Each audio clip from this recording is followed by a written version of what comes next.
오늘 저는 여러분과 함께 사도 요한이 본 예수님의 모습이라고 하는 제목으로 말씀에 은혜를 나누고자 합니다. 특별히 오늘 제 유튜브를 시청하시는 모든 주의 종들과 사랑하는 성도들에게 부족한 저의 설교를 시청해 주신 모든 분들께 진심으로 감사드리고 특별히 주일 낮 예배는 요한계시록을 강의를 하려고 하고 있습니다. 특별한 주일이 아니면 가급적이면 요한계시록 1장에서부터 22장까지 말씀을 전하려고 하고 있습니다. 많은 시청 바라겠습니다. 오늘 본문에 보면 9절에 나 요한은 내 형제요 예수의 환난과 나라에 동참한 자라 했는데, 이 말씀은 예수님이 다 사도들을 다 순교하시고 마지막 자신도 예수님을 믿기 때문에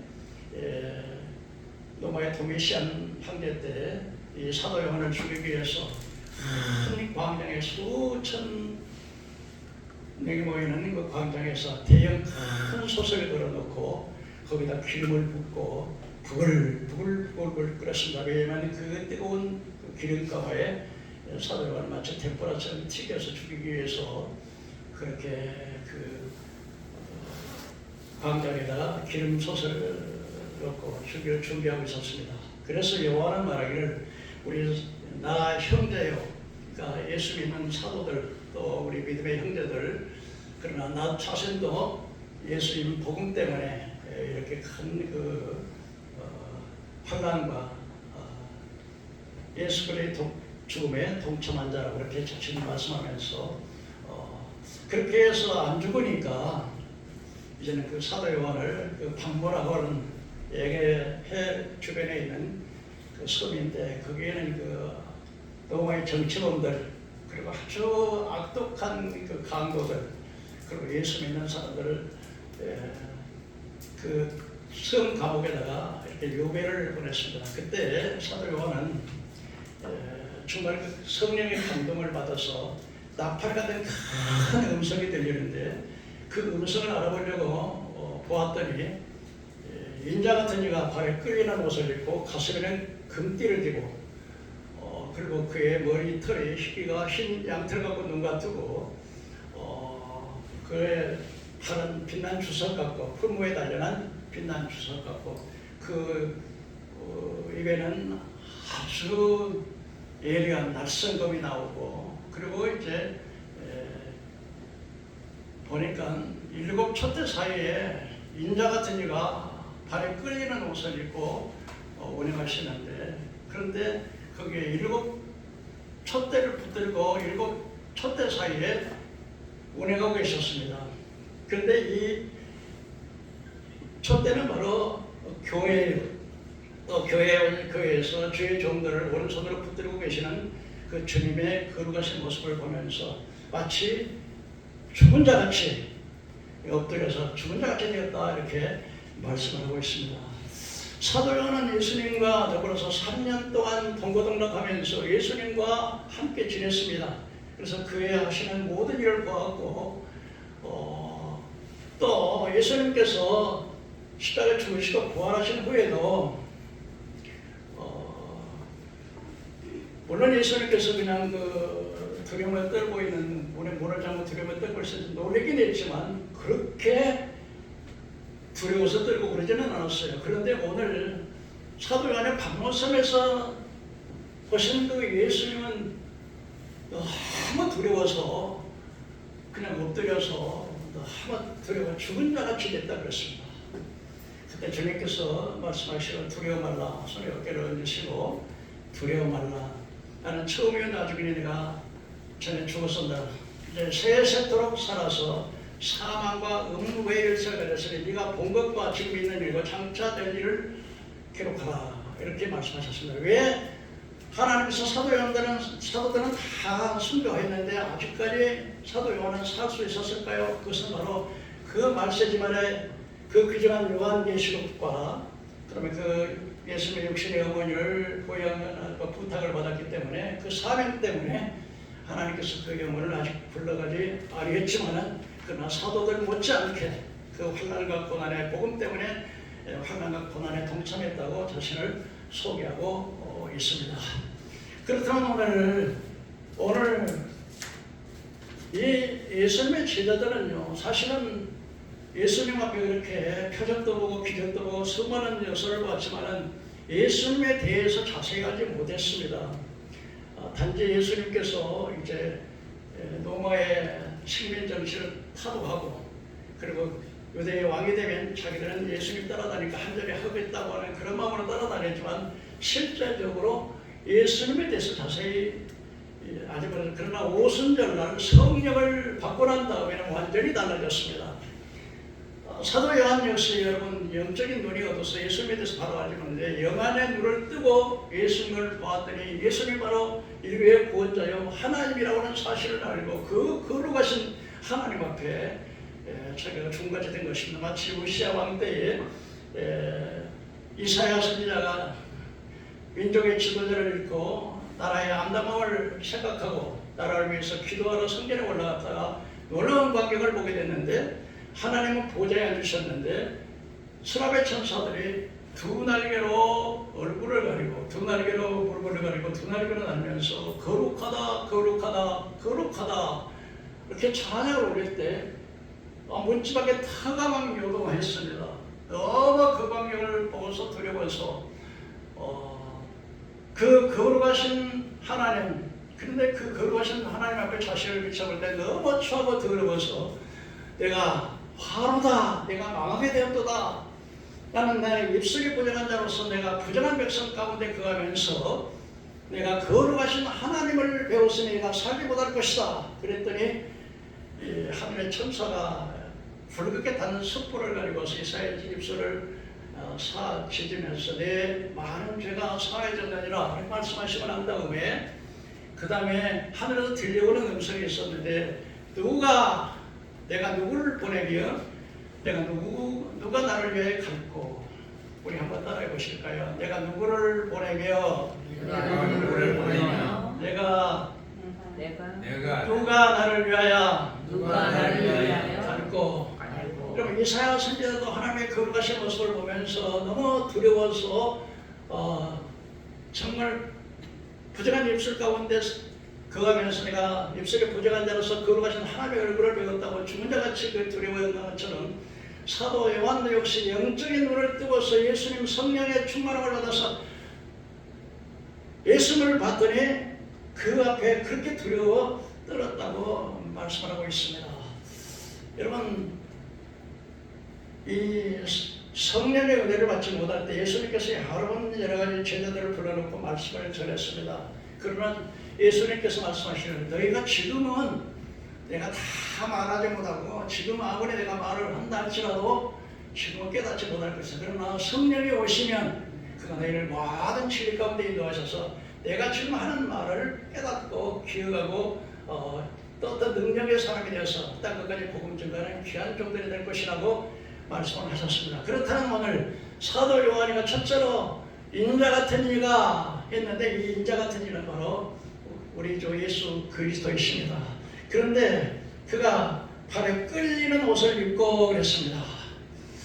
사도 요한이가 지금 뭘 봤냐면은 예수님께서 발에 끌리는 옷을 입었다 그랬습니다. 이 발에 끌리는 옷은 무엇이냐면 바로 구약시대 대제사장들이 하나님 앞에 백성들의 죄를 속하고 또 하나님과 화목하기 위해서 발에 끌리는 옷을 입었는데 바로 예수님께서 제사장이 되셔서 만인의 죄악을 대속해 주시는 제사장이라는 사실을 그가 깨닫게 되는 것입니다. 요한복음 16장 12절에서 13절 말씀은 죄에 대해서, 의에 대해서, 심판에 대해서 내가 세상을 책망하리니 죄에 대하여라면 저희가 믿지 아니하며 의에 대하여라면 내가 아버지께 가며 심판에 대하여라면 내가 마귀가 사탄이 심판을 받았다. 그러면서 말씀하기를 너희가 아직도 깨닫지 못하나 성령이 오시면 깨닫고 너희 눈이 열려지게 될 것이다. 영적인 눈이 떠지게 될 것이다 말씀하셨는데, 오늘 사도 요한이가 예수님을 보고 나서 영적인 눈, 성령의 감동을 받으니까 바로 예수님이 제사장이라는 사실. 제사장이 뭐하는 사람입니까? 바로 우리의 모든 죄악을 대속해서 우리의 죄의 문제를 해결하시는 제사장이라고 하는 사실을 말씀해 주고 있습니다. 로마서 5장 12절에 보니까 한 사람으로 말미암아 죄가 세상에 들어오고 죄로 말미암아 사망이 왔나니 그러나 모든 사람이 죄를 지었으므로 사망이 모든 사람에게 임했다고 말씀하죠. 이것을 바로 원죄라 그랬습니다. 우리의 조상 아담이 지었던 원죄.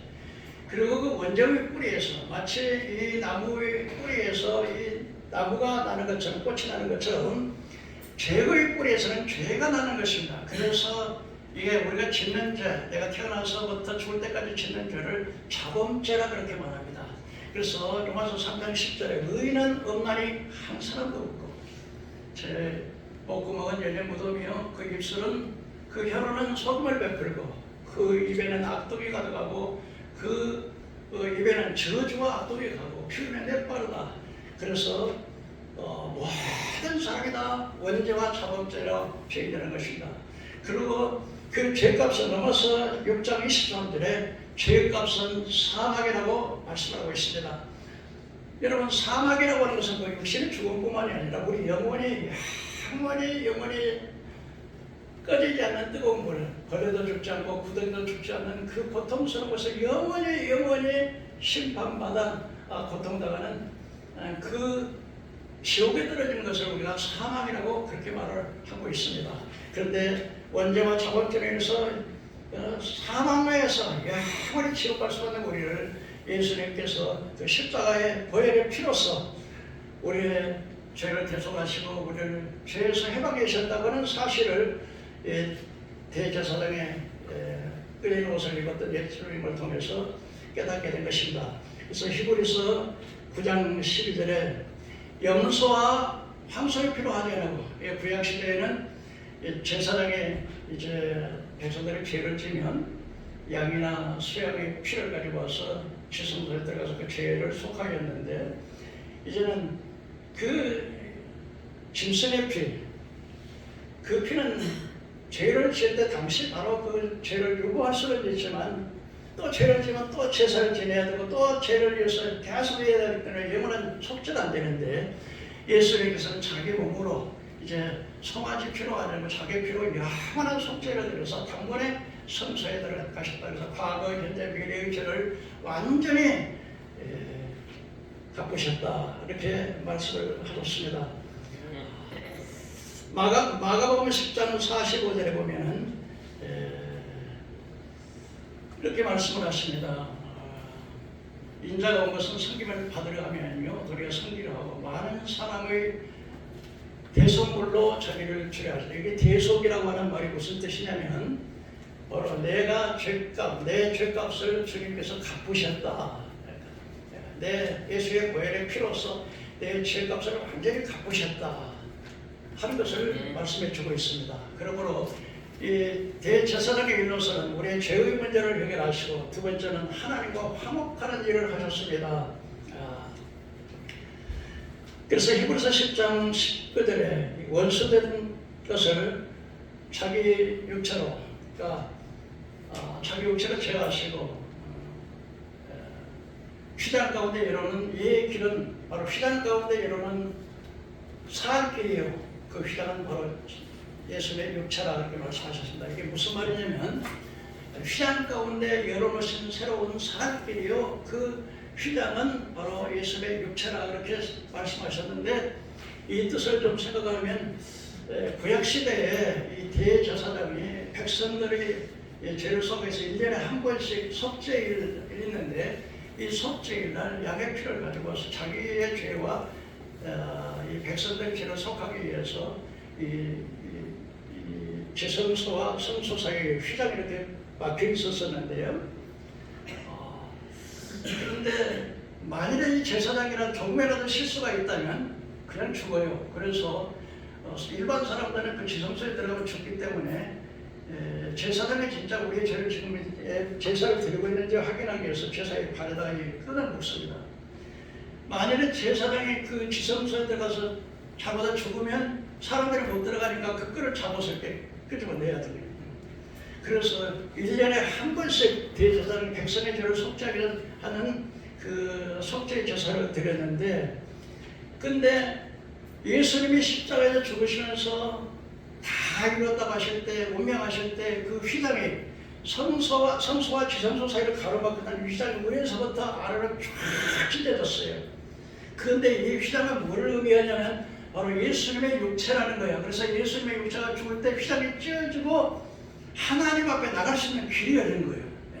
아멘. 그래서 요한복음 14장 9절에 내가 곧 길이요 진리요 생명이니 나로 말미암지 않고 아버지께 올 자가 없느니라. 사도행전 4장 10절에 천하 만인간에 다른 이름으로서 구원을 주신 일이 없느니라. 그래서 예수님께서 하나님 앞에 나올 수 있는 길을 열어놓으신 거예요. 아멘.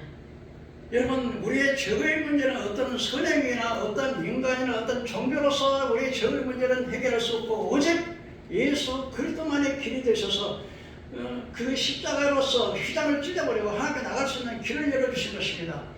그렇기 때문에 베드로는 이렇게 말했습니다. 베드로전서 2장 9절에 우리는 해가 쓴 족속이요 왕같은 제사장이요 거룩한 나라요 소유된 백성이라고 그랬습니다. 여러분, 이제는 천주교 신부들처럼 내가 나를 위해서 대신 이 사람의 아무개 죄를 용서해 주옵소서 그렇게 중보할 필요가 없이 우리 직접적으로 하나님 앞에 나갈 수 있는 길이 열려졌다는 것입니다. 왜요?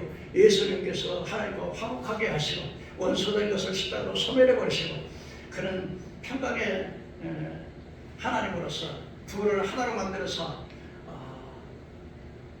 원수된 것을 십자가로 하나님과 우리가 죄로 말하면 하나님과 원수됐던 우리를 이 죄의 시작을 찢어버리시고 하나님께 나갈 수 있는 길을 열어주셨다고 주님이 말씀을 하셨습니다. 두 번째로 가슴에 금띠를 띠고 그랬습니다. 사도 요한에 보면서 두 번째로 본 것은 예수님이 가슴에 금띠를 렸습니다.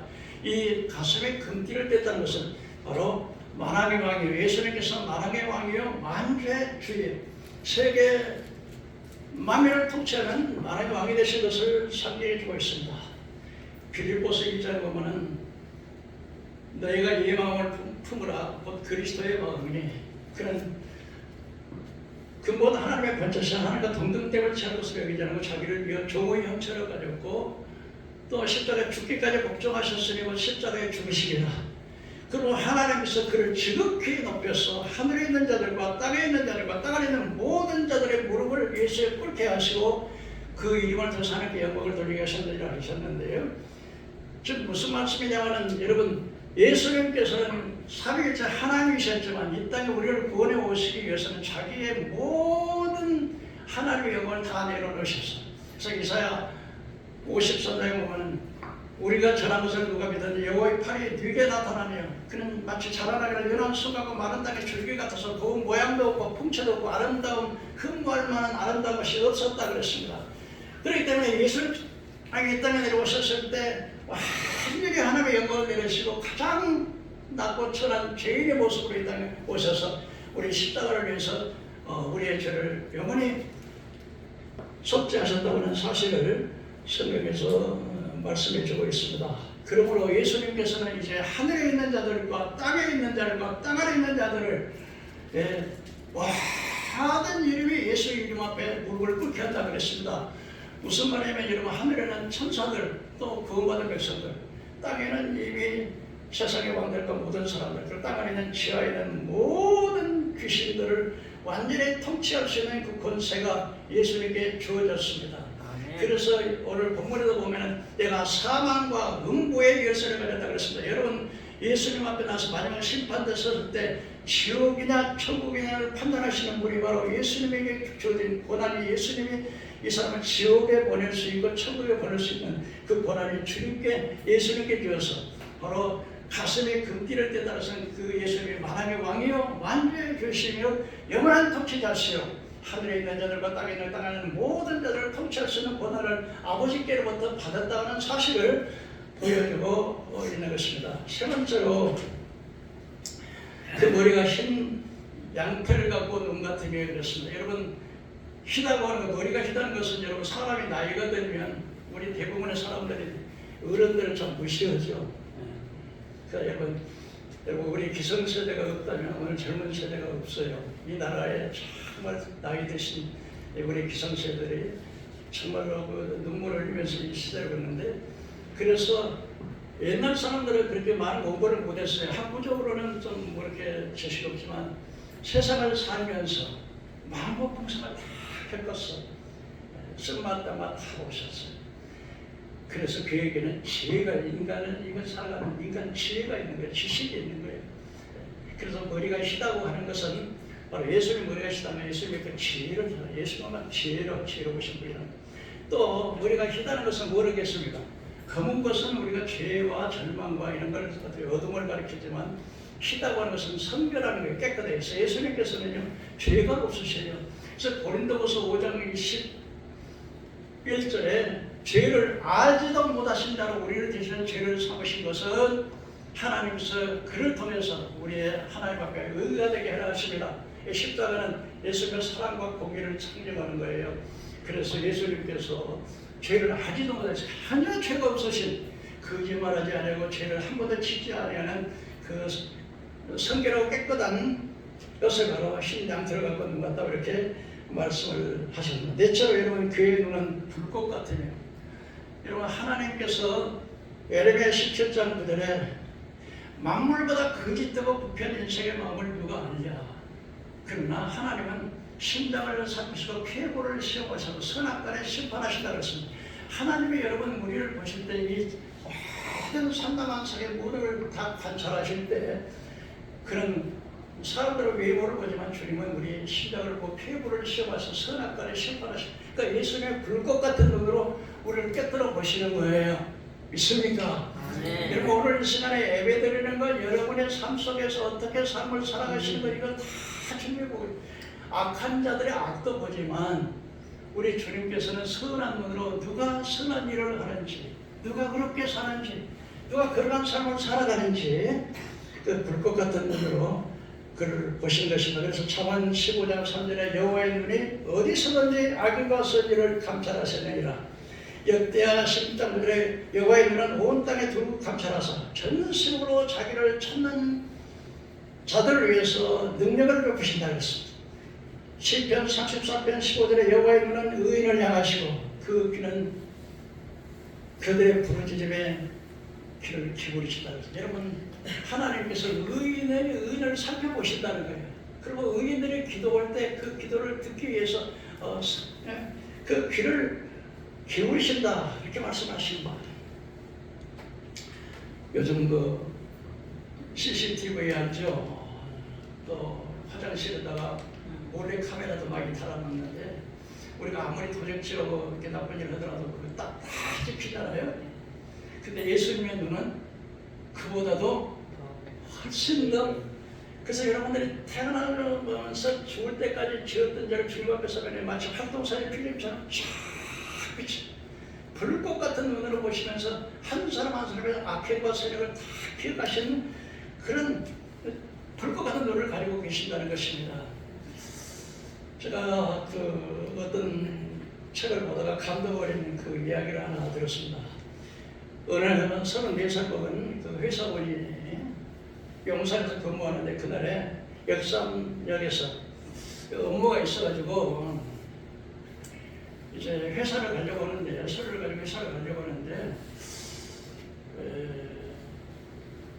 기차를 지하철을 타고는 지루할 것 같고 버스를 타면은 아주 교통이 그 자가용을 가지고 가면은 막 교통이 체증될 것 같고 차가 막힐 것 같고, 그래서 모처럼 버스를 탔다는 거예요.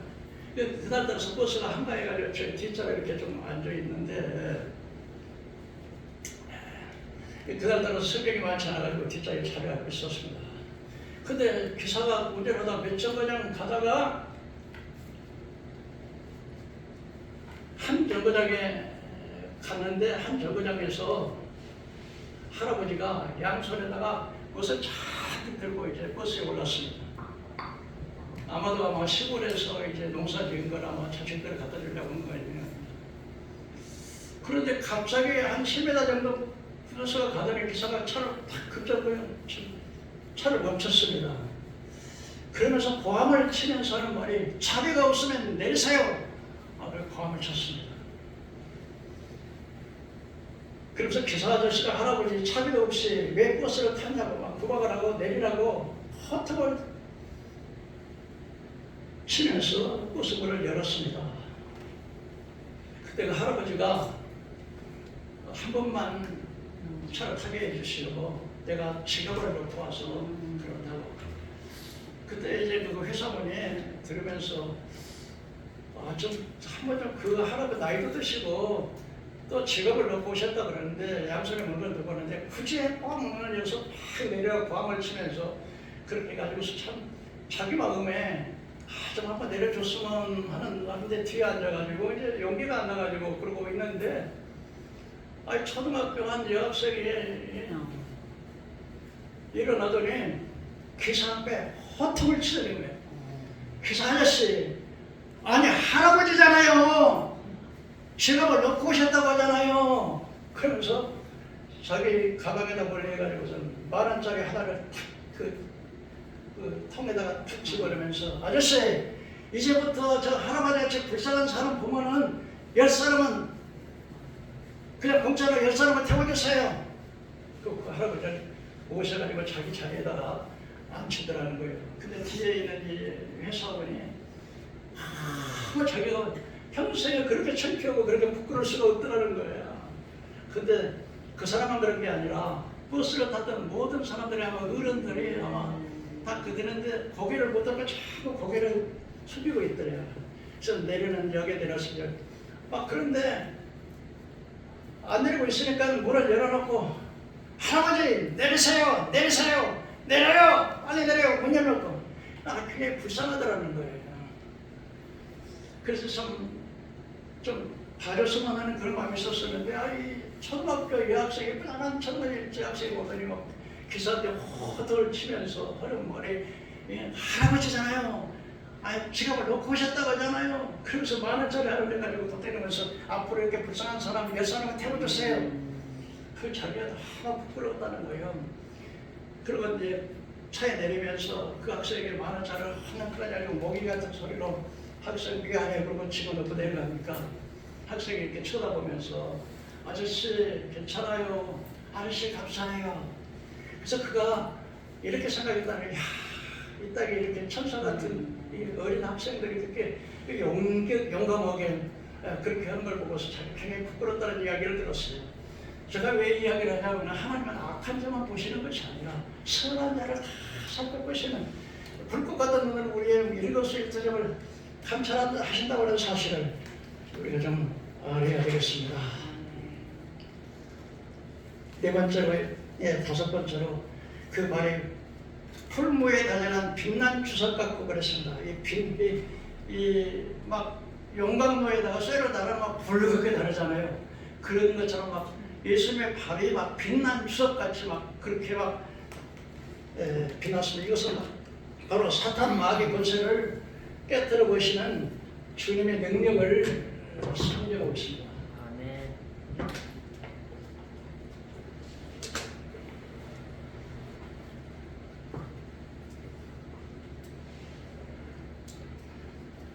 골로새서 2장 14절에 15절에 보니까 우리를 거스리고 불리하게 하는 법조문의 정수를 지우시고 죄하여 버려서 십자가에 못 박으시고 통치자들과 권세자들을 무력화하여 드러내어 구경거리로 삼으시고 십자가로 그들을 이기셨느니라. 이게 무슨 말이냐면 예수님께서 십자가로 이미 이 정사와 권세자들은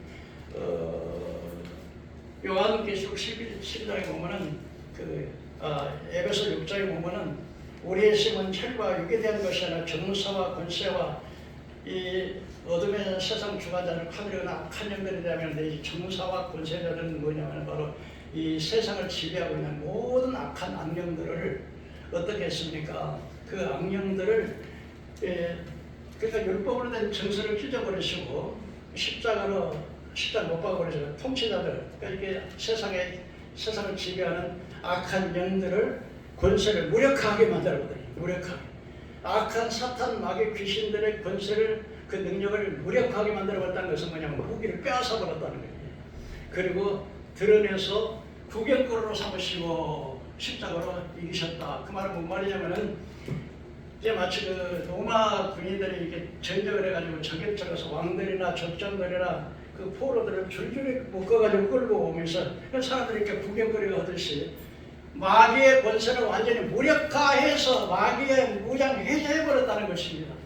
아멘. 그렇기 때문에 예수님은 반드시 이 십자가를 통해서 악한 마귀를 이겨버리고 짓밟아버렸다. 마치 풀무에 달려난 주석 같은 발로서 사단의 권세를 완전히 짓밟아버렸다고 하는 사실을 오늘 사도 요한 우리에게 보여줬습니다. 그래서 창세기 3장 15절을 보니까 여인의 우선은 뱀의 머리를 상할 것이요 뱀의 우선은 그의 발꿈치를 상하겠다. 예수님께서 십자가로서 사탄의 권세를 깨뜨려 버릴 것을 창세기 3장 15절에 이미 말씀해 주셨고 또 뱀의 우선은 뭡니까? 이 사탄 마귀 권세들을 예수가 십자가 못 박아 발꿈치를 상하게 했다 이렇게 말씀을 하셨습니다.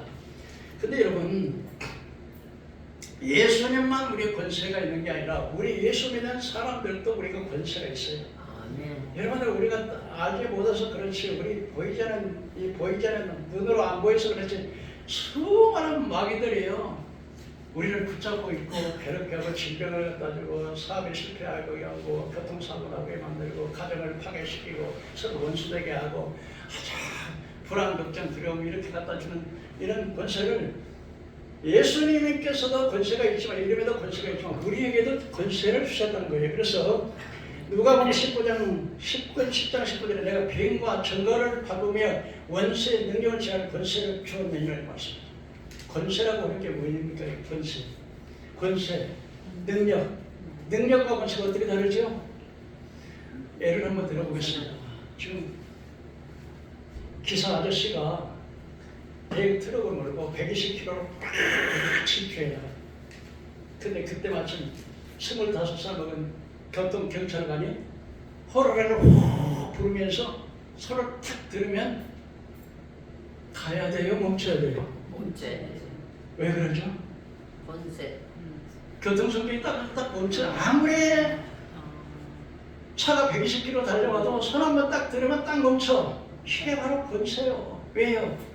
비롯한 운전기사가 힘이 세고 25살 경찰관을 비롯침이 없다 할지라도 대한민국 정부에서 부여하신 그 권세, 그게 바로 그 권세야. 그 권세를 예수님께서 우리에게 우리가 약하고 힘도 약하고 나이도 많고 부족하고 허물도 많고 참 약해. 그러나 주 예수님께서 십자가에서 이기신 마귀의 권세를 깨뜨려 버리신 그 권세가 우리에게 주어서 뱀과 이게 악한 악령들이 뱀과 정갈 막 한번 쏘면은 막 아라비아 사막에서 정갈만 쏘면 막 아이고 로마 군인들이 이렇게 행군할 때 돌이 날아가서 고개를 안 움직이는데 정갈의 모습은 아이고 그렇게 고통스러운 정갈의 모습을 제할 권세를 주었다는 거예요.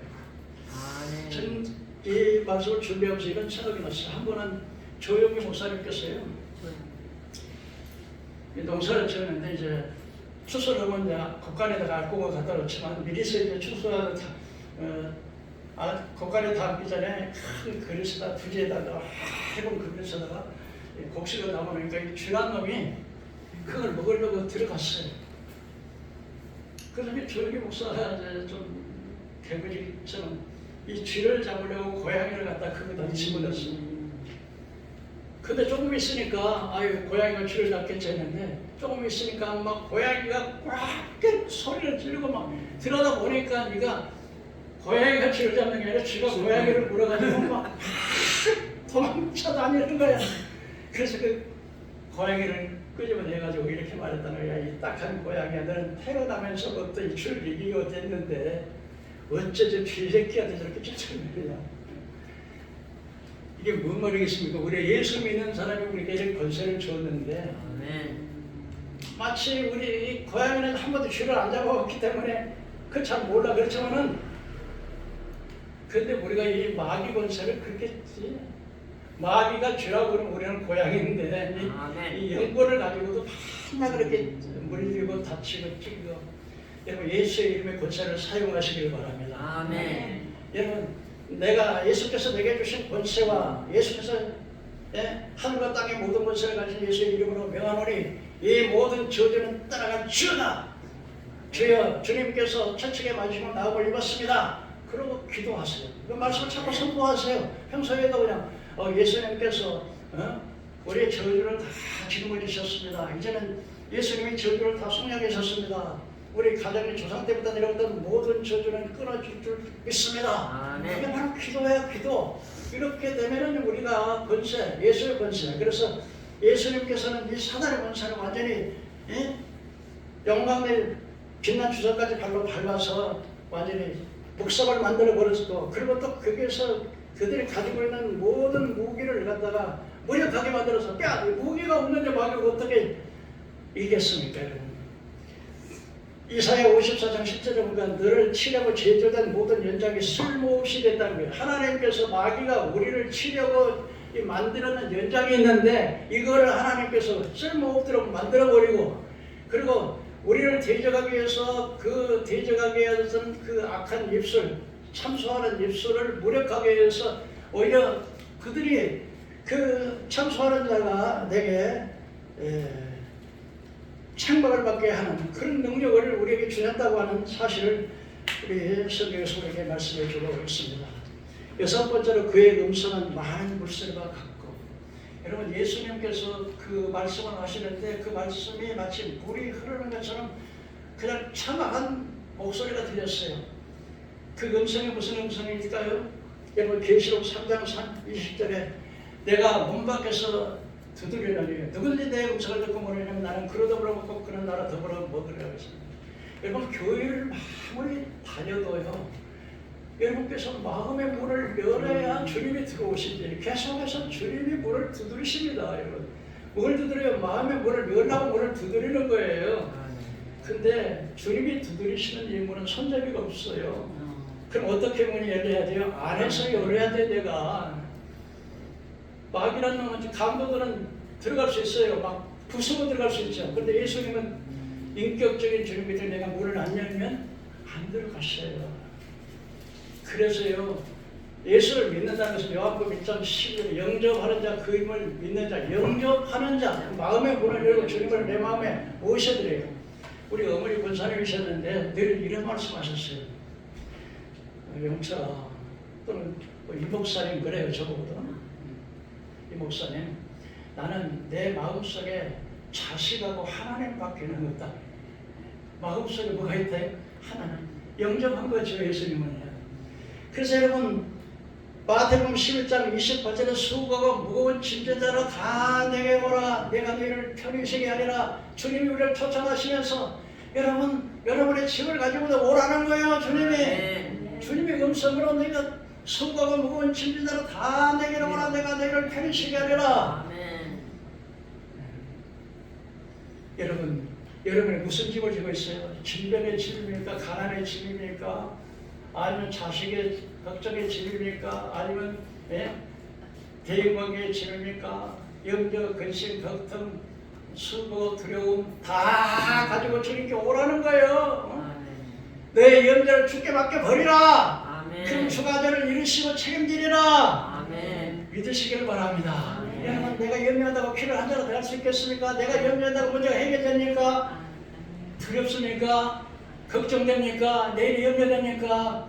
요즘 보면 전쟁이 일어난다고 막 사주기고 나면 사주기고 나는데 그것 때문에 그거 우리가 먹는 게 아니라 하나님이 공급하시는 거예요. 염려 맡기세요. 아멘.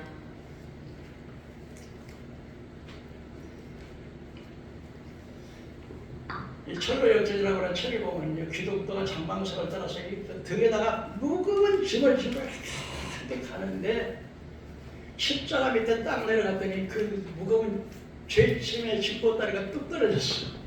십자가 앞에 나왔던 그 무거운 짐, 염려짐, 걱정의 짐, 죄의 짐이 그 무겁게 짊어지고 가는 찬송을 하는 수레자가 짊어지고 갔는데 십자가 밑에 나오니까 딱 떨어졌어. 얼마나 시원하겠습니까?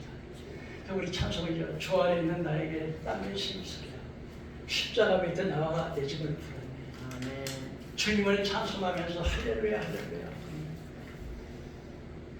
그 두려움이 변하여 내 기도 되었고 전날의 간섭이 변하여 내 찬송 되었네. 믿으시기를 바랍니다. 아멘. 십자가 앞에 나와서 내 모든 짐을 내려놓으세요. 염려 걱정을 내려놓으세요. 주의 음성을 들려주세요. 여러분 오늘 이 시간도 끊임없이 주님은 음성합니다. 우리 전도들이 가져오면 고개 돌리고 마치 원수처럼 싸우려고 덤비들잖아요.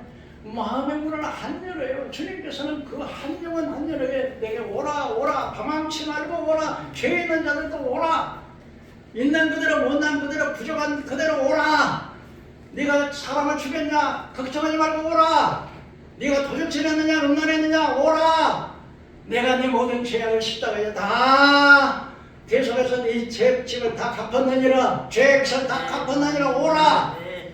주님 오늘 이 시간도 그 천하 명석으로 우리를 부르시고 계신 것을 믿으시기를 바랍니다. 아멘. 여섯째로 여러분 유브라데 요한계시록 16장에 유브라데 강물이 말라가지고서요 왕들이 주님 재림할 때에 재림과 싸우기 위해서 왕들을 모으더라 그랬습니다. 근데 새 입에서 나온다 그래요. 하나는 첫째는 용, 사탄 마귀, 그 다음에 적그리도 거짓령이 모여서 세상의 모든 왕들을 모으는데 왜 모으냐? 주님이 재림하신 날에 주님의 군대하고 싸우기 위해서 모은다는 것이에요. 그런데 요한계시록 19장은 주님이 재림하시는 모습이 나오는데요.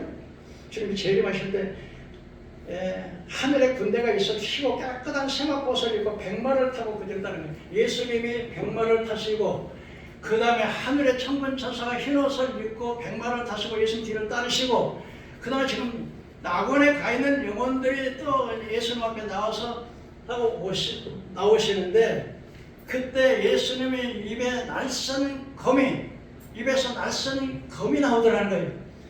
여러분 예수님께서는 칼을 가지고 싸우시는 분이 아니에요. 뭘 가지고 써요? 말씀의 검. 근데 그때 지금까지 그렇게 예수 믿으라 교회 나오라 예수 믿으라 그래도 안 나왔던 자들 우상 숭배하던 자들 거짓말하는 죄지했던 자들 그리고 짐승의 우상에게 경배하는 자들 666표를 받은 자들 그런 자들을요 주님의 입에 날선 검으로 그러니까 초림의 예수님 우리를 구원하러 오시지만 재림의 예수님은 우리를 구원하러 오시는 것이 아니고 재림의 예수님은 우리를 심판하러 오시는 거예요. 말씀의 검으로 다 하시는 거예요. 그때 이 주님이 재림하실 때 임할 때 전쟁하면서 모였던 왕들이 이제 야 하늘에서 외계인이 쳐들어온다 그래가지고 그냥 전쟁이 붙어요. 그런데 그때 예수님께서는요 적그리스도와 거짓 선자를 산채로 불과 양분에 던져버리고 나머지는 예수 입에서 나오는 말씀의 검으로 근데 얼마나 많은 사람이 죽는지 새들이 와서 새들아 와서 잔치를 베풀어 사람의 그 왕들의 고기와 장군들의 고기와 부자들의 고기와 가난한 자들의 고기와 남자의 고기와 여자의 고기와 만들의 고기와 다 먹은 잔치 그렇게 많이 심판하시고 그런데 그때 예수님의 복을 전하다 순교하신 분들 그리고 또 이제 짐승의 표를 받지 않은 자들이 살아서 1000년 동안 예수님과 더불어 왕들이 보호자들이 있으니까 보호자가 아니라 보호자들은 예수님과 함께 왕노로 하는 거예요.